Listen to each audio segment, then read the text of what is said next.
Assalamualaikum, bersama saya Fani Nur Aini. Kali ini saya akan membahas sebuah filosofi hidup dari negara Jepang yang diterapkan oleh berbagai perusahaan-perusahaan besar. Filosofi hidup ini yang dinamakan Kaizen. Kai adalah perubahan untuk memperbaiki. Zen adalah baik. Jadi, Kaizen adalah perbaikan yang berfokus pada pengembangan dan peningkatan berkelanjutan. Dalam hal ini, dapat ditemukannya sebuah kesalahan tertentu, sehingga perlu dilakukan perbaikan.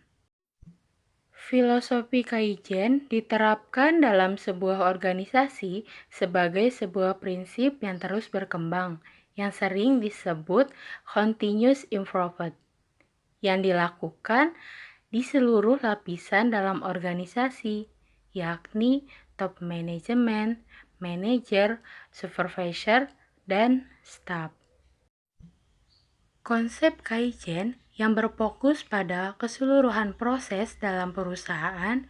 Apabila ada terjadi suatu kesalahan di dalam organisasi, dimungkinkan terjadi kesalahan dalam proses, bukan kesalahan pada SDM-nya. Secara keseluruhan, Kaizen sebagai sebuah filosofi manajemen yang memakai standar yang lebih tinggi di semua level organisasi dan mendorong perbaikan yang terus-menerus dalam keseluruhan proses. 3 pilar konsep Kaizen. 1. Housekeeping atau pembenahan. Organisasi adalah sebuah tempat di mana seluruh proses berawal. Dan dari itu harus terciptanya lingkungan kerja yang tertib. Ketertiban lingkungan kerja yang dijalankan dengan 5 metode, yaitu 5S atau 5R. Pertama, seiri atau ringkas. 2. Saito atau rapi. 3. Seiso atau resik. 4. Seiketsu atau rawat. Dan 5. Shitsuke atau rajin. Penerapan 5S harus dilakukan secara bertahap, sesuai urutan dari tahap pertama sampai tahap terakhir. Jika tidak dilakukan dengan baik, maka tahap berikutnya pun tidak akan dapat dijalankan secara maksimal. 2.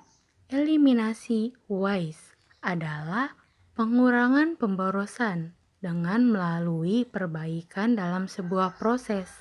Dalam bahasa Jepang yang disebut muda, terdapat 8 waste sebagai berikut. 1. Defect adalah upaya yang disebabkan oleh pengerjaan ulang dan informasi yang salah. 2. Overproduction adalah menghasilkan terlalu banyak atau terlalu cepat. 3. Waiting adalah waktu yang terbuang untuk menunggu langkah selanjutnya dalam proses. 4. Non-utilized potential adalah keterampilan, bakat, dan kreativitas. 5. Transport adalah pergerakan produk dan material yang tidak diperlukan. 6. Inventory adalah kelebihan produk dan bahan yang tidak diproses. 7. Movement adalah pergerakan yang tidak diperlu oleh orang-orang. 8. Extra processing adalah aktivitas yang tidak menambah nilai dalam proses yang tidak diperlukan. Waste atau muda hanyalah bagian dari alat perbaikan terus-menerus yang paling mudah untuk dikenali dan ditangani.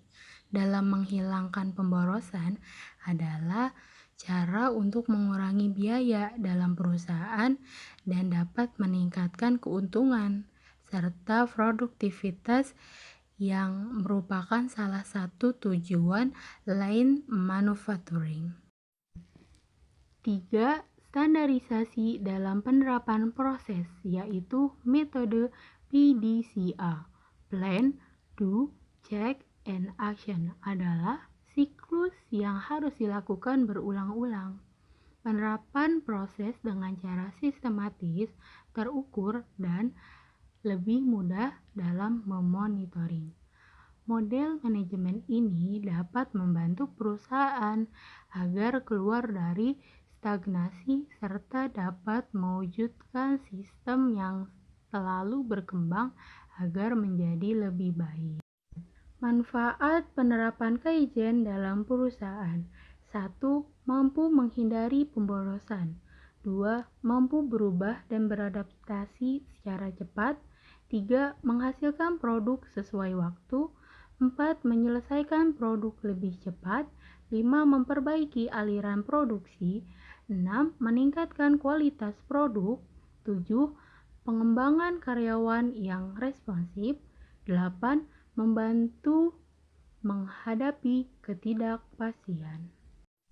Sekian dari saya atas pembahasan mengenai Kaizen. Mohon maaf apabila ada kesalahan. Terima kasih. Wassalamualaikum warahmatullahi wabarakatuh.